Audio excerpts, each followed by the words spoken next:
Could we see a multiplayer blockbuster trade between the Calgary Flames and the New Jersey Devils? There's lots of rumors and speculation that those two teams are still talking with the Jacob Markstrom trade, and it could end up being multiple pieces and more players changing teams in that deal. We'll discuss how big that deal could be for both sides. We also have the latest trade talk around the Edmonton Oilers and the Colorado Avalanche, the Ottawa Senators, more news from the NHL waiver wire, more updates from the Department of NHL Player Safety. We got news on the 2026 All-Star Game. It's Jaromir Jagr's jersey retirement day. Plus, we had another Stadium Series game, and it was an epic one at that. All that and more coming up next.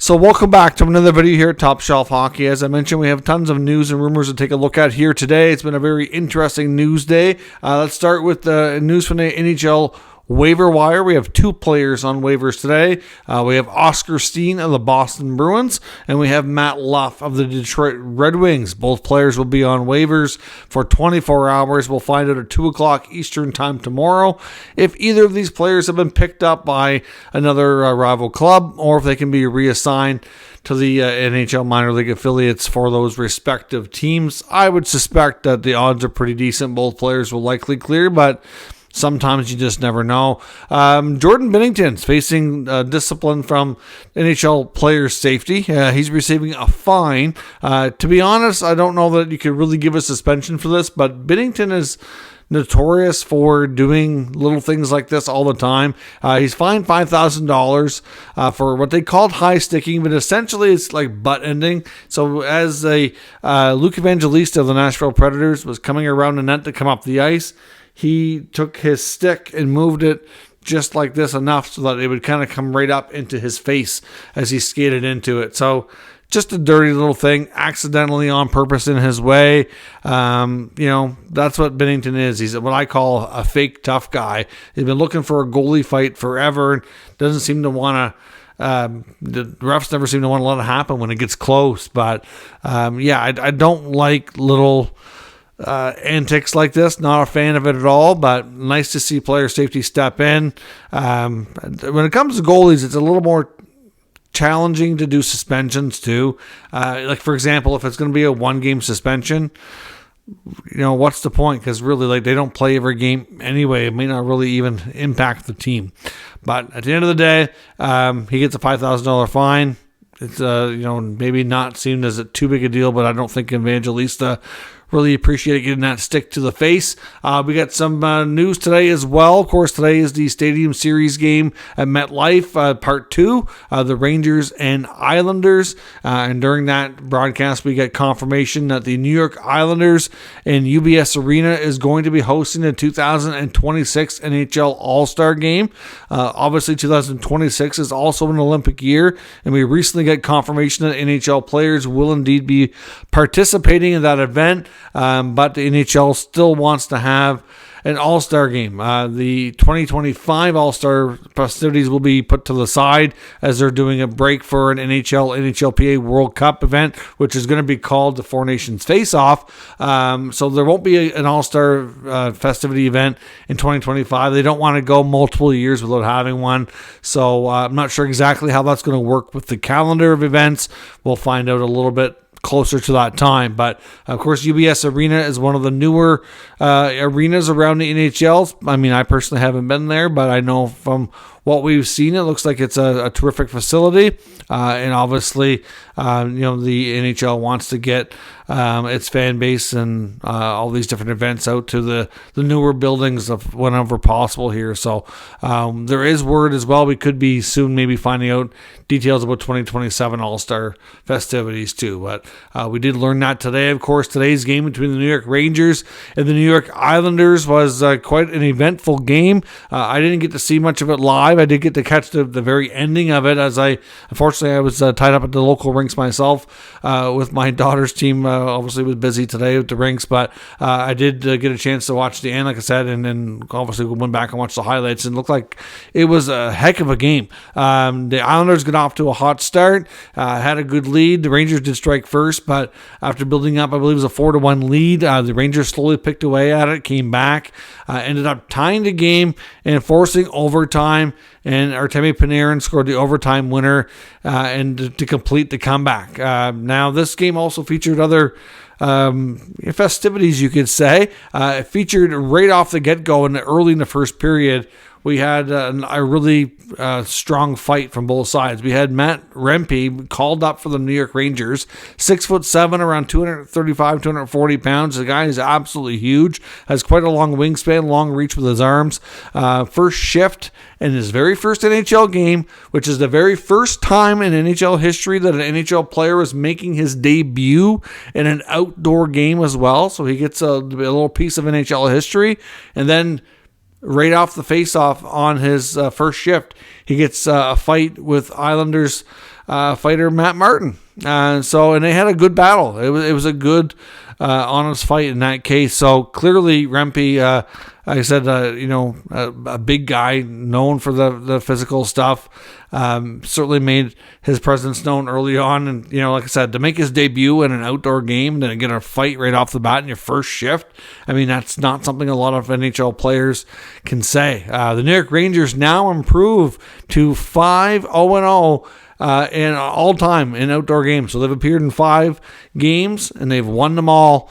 So certainly it seems to be their thing. And it was quite the day with the two New York teams going head to head. I don't think the Islanders and their fans are too pleased with the, I don't know what you want to call it, the choke or whatever. I know that's what some people online are calling it, but obviously, this team still has some flaws. Patrick Waugh, I think, will be a good coach for them. Has done some good things and instilling a different style of play. But at the same time, this roster certainly needs some work too. I mean, this Islanders team hasn't really had a whole lot of change. I know, and Lou Lamoriello's faced a lot of criticism for that lack of change as well. If you take a look at the standings and you look at the fact that the Islanders are not all that far out of a playoff spot, they're in the mix. But take a look at their win totals and look at their overtime losses. The amount of loser points that they've gotten from overtime losses is crazy. When it comes to actual wins, I think they're like 28th in the league. So, when you break things down that way, it kind of gives you a different perspective. I'm still optimistic this team can get a decent run. I think Patrick Waugh will be a great fit for them. And they do have a lot of great players, but they are an older team. And as the season goes on, it's going to be more challenging. So hopefully they continue to see change there. I think it's time for a change in the front office as well. And they get a little bit of a different roster for next year. But I'd be curious to see how much they can accomplish for the remainder of this season, for sure. It was at least an epic game. I'm sure the Islanders don't necessarily look at it that way, but it was a great outdoor event between the two games at MetLife Stadium over the course of the weekend. I ended up with over 150,000 fans, so I think it was a very successful event. And I know for people maybe watching on TV, when it comes to outdoor games, all-star games, might not be the same effect, might not be enjoyed as much, but for the fans and the in-person experience, it still seems to be completely different and a phenomenal atmosphere. So obviously it looks like it was a good day. We also got word that the one of the next games we're going to see in the Stadium Series will be the Columbus Blue Jackets hosting next year, which will be their first time in that type of event as well. At the historic Ohio Stadium, they will host the Detroit Red Wings on March the 1st, 2025 as part of the Stadium Series games next year. So I know there's been rumors for quite some time about Ohio Stadium getting an event, and now we're here. It'll be next season, the Jackets and the Red Wings. Of course, another big item going on today was Jaromir Jagr's jersey retirement. He once again went out and had warm-up with the Penguins, got a chance to skate in his Pens gear, do a final salute to the fans. Obviously, that was important to him. I do think he has some regrets over how things kind of ended with his time in Pittsburgh. And I know when he came back to the NHL and ended up going to Philadelphia, he even made a comment that, maybe that was a mistake. Maybe he should have given Pittsburgh another chance. But, you can't take it back now. It's part of history. It is what it is. But Jagr's gone down as one of the all-time greats for sure. Unfortunately, like I said before, can't go into the Hall of Fame just yet because he's technically not retired from pro hockey.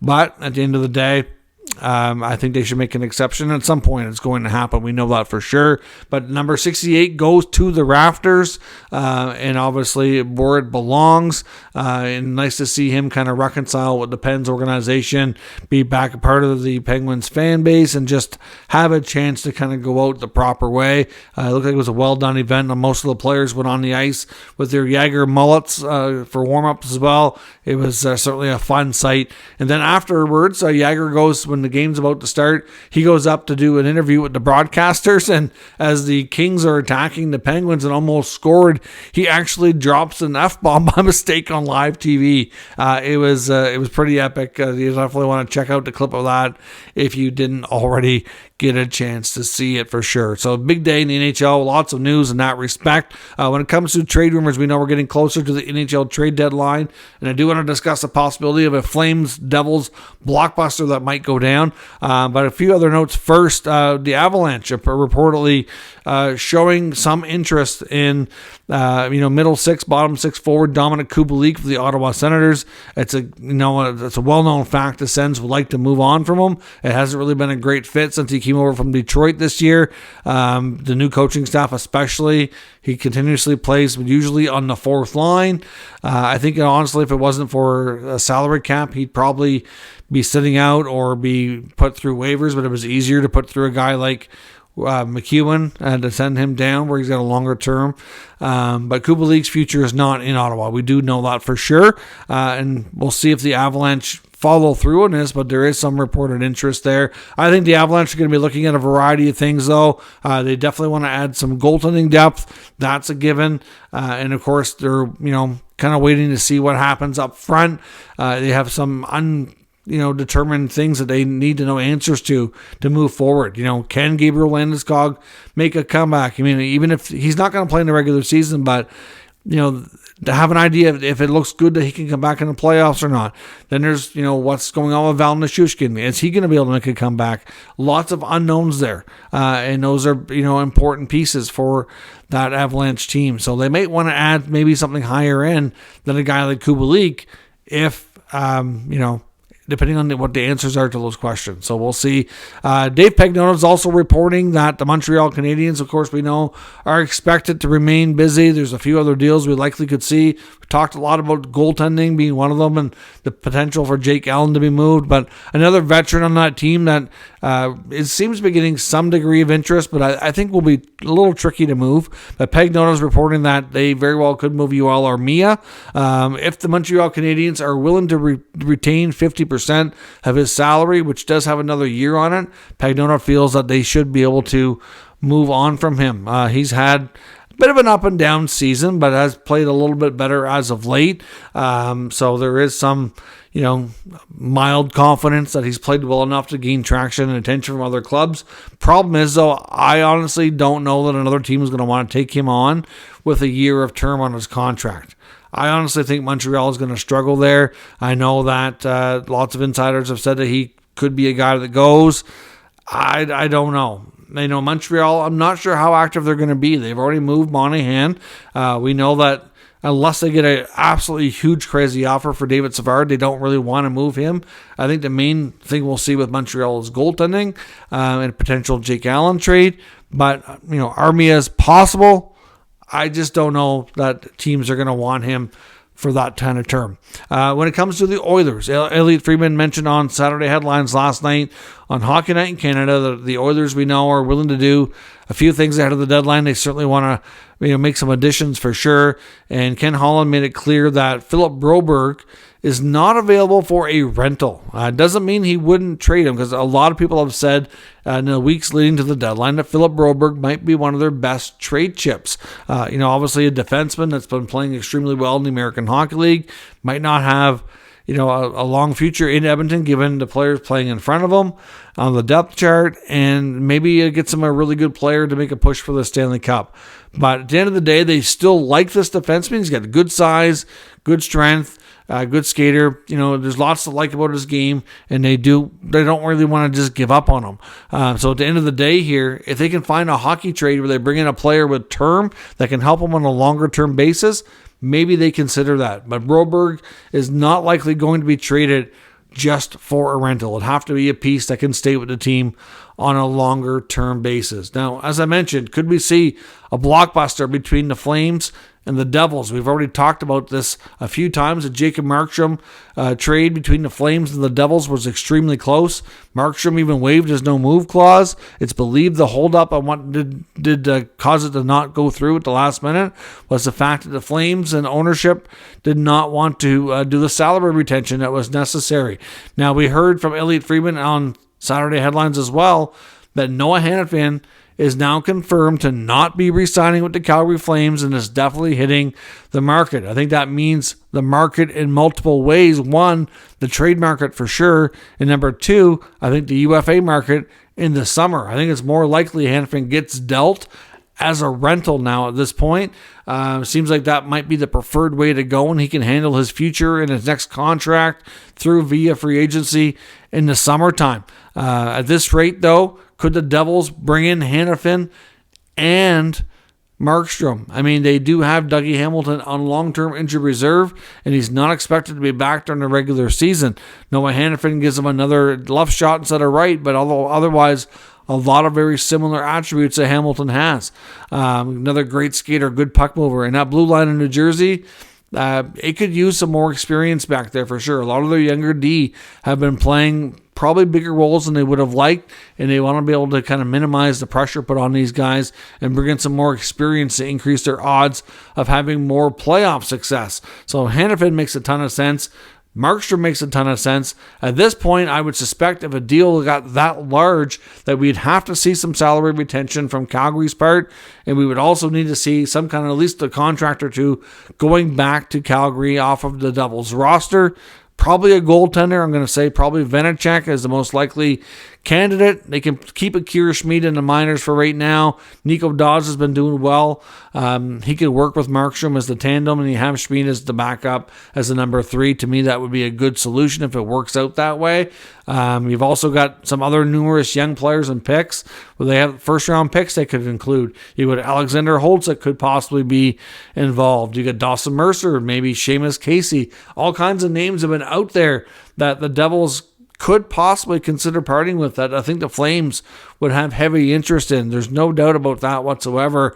I don't know if the Devils would really want to move Mercer, but until he signs a longer-term deal, you have to think that teams are going to be asking about him. I'm sure in that case for Hanifin and Markstrom, they're probably looking at Simon Nemec. Now, I don't think the Devils would want to do that, but I would not be one bit surprised if that's who the Flames are asking about. They're going to have to give up multiple other assets in order to not keep him out of the deal. So we'll have to see. I mean, Jeff Merrick of Sportsnet is the one who brought up the possibility on his radio show and podcast saying how, could this not grow into a bigger deal?